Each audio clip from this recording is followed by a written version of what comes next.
समाजातील प्रत्येक घटना थेट आपल्यापर्यंत पोहोचवणारे आपलं हक्काचं न्यूज चॅनल क्रांती सूर्य न्यूज। संपादक शशिकांत राजवंत। जिल्हा आणि प्रत्येक तहसील कार्यालयाला निवेदन द्या शासनापर्यंत ज्या आमच्या अडचणी त्या अडचणींची थोडीशी तुमच्या मार्फत शासनापर्यंत नोंद घेण्यात यावी त्या दृष्टिकोनातून आम्ही निवेदन द्यायला तुम्हाला आलेलो आहे। जुन्या पेन्शनचा प्रश्न आपल्याला ज्ञात आहेच मॅडम, त्याच पद्धतीनं आता टप्प्याचा प्रश्न फार गंभीर बनलेला आहे। 2014-15 पासून लोक आमची आहे त्याच टप्प्यावरती काम करत आहेत। गेले आता 33 दिवस कोल्हापूरच्या उपशिल्पा संचालक कार्यालयामध्ये उपोषण चालू आहे, परंतु शासन अजून सुद्धा वाढीव टप्पा देण्याचं मनावर घेत नाही। त्या दृष्टिकोनातून सुद्धा शासनानं सकारात्मक थोडंसं मनावर घ्यावं त्या दृष्टिकोनातून आम्ही निवेदन तुम्हाला द्यायला आलेलं आहे। आम्हाला वेळ दिला त्याबद्दल संघटनेच्या वतीनं आम्हाला धन्यवाद। पन्हाळा तालुका कनिष्ठ महाविद्यालयीन शिक्षक संघटनेच्या वतीने गुरुवार दिनांक 5 सप्टेंबर 2024 रोजी शिक्षक दिनानिमित्त पन्हाळा तहसीलदार सौ माधवी शिंदे यांना निवेदन देण्यात आले।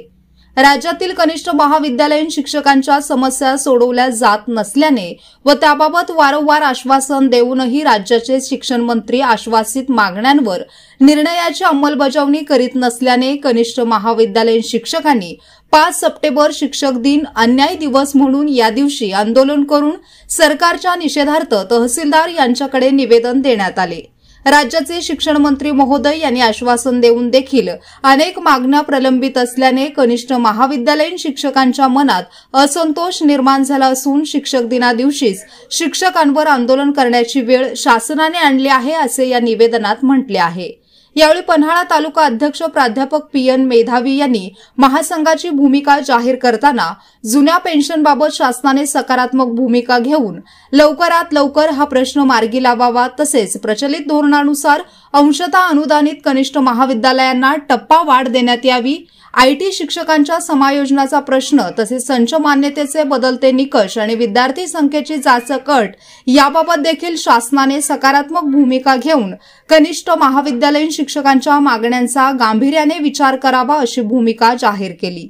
यावेळी पन्हाळा तालुका अध्यक्ष प्राध्यापक पी.एन. मेधावी, उपाध्यक्ष प्राध्यापक बाजीराव फिरंगे तसेच कार्यकारिणी सदस्य प्राध्यापक शरद सावंत, प्राध्यापक प्रकाश लवटे, प्राध्यापक दिनकर पाटील, प्राध्यापक गुरवळ सर, प्राध्यापक दत्तात्रय धडेल उपस्थित होते। आज 5 सप्टेंबर शिक्षक दिन, परंतु आज या दिवशी आम्हाला कनिष्ठ महाविद्यालयीन शिक्षक संघटनेला पन्हाळा तालुक्याच्या इथं तहसीलदारांना निवेदन द्यायची आवश्यकता झालेली आहे। कारण आज अखेर कनिष्ठ महाविद्यालयीन शिक्षक संघटनेच्या विविध समस्या माननीय शिक्षण मंत्री महोदयांनी त्याच पद्धतीने आयुक्त लेवलला प्रलंबित आहेत। वाढीव टप्प्याचा प्रश्न हा अत्यंत गरजेचा बनलेला आहे। जुन्या पेन्शनचा प्रश्नही तसाच अवस्थेत आहे।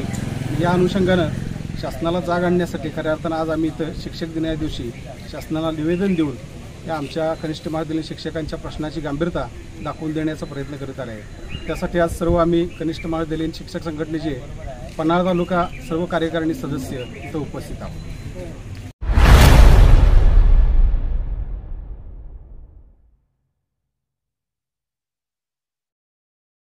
क्रांती सूर्य न्यूज।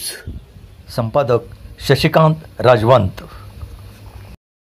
सबस्क्राइब करा,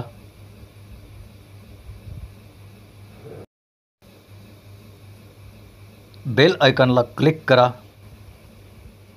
आणि लाईक करायला विसरू नका।